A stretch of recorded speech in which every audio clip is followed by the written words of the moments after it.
আমরা 21st সেঞ্চুরিতে বসবাস করছি, কিন্তু কলকাতার আরজিকর মেডিকেল হসপিটালে একজন কর্তব্যরতা মহিলা ডাক্তারের সাথে যে পাশবিক নির্যাতন এবং যে নৃশংসতার সাথে ওনার এই জঘন্য rarest of the rarest case আমরা যেটাকে বলি, যেটা সংঘটিত হয়েছে, সেটার আমরা তীব্র প্রতিবাদ এবং নিন্দা জানাই। আমরা আজ executive committee high court bar association, আমাদের আজকে প্রথম মিটিং ছিল।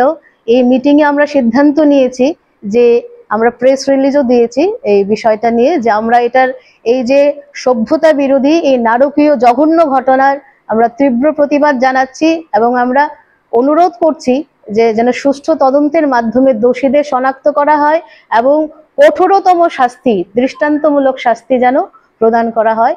এবং আমরা আশা রাখবো যে রাজ্যের মুখ্যমন্ত্রী একজন স্বয়ং মহিলা, উনি বিষয়টা গুরুত্ব সহকারে দেখবেন এবং যে বিদেহী আত্মা তার সাথে যেন অ্যাটলিস্ট জাস্টিস হয়, সেটাই আমরা প্রার্থনা করছি।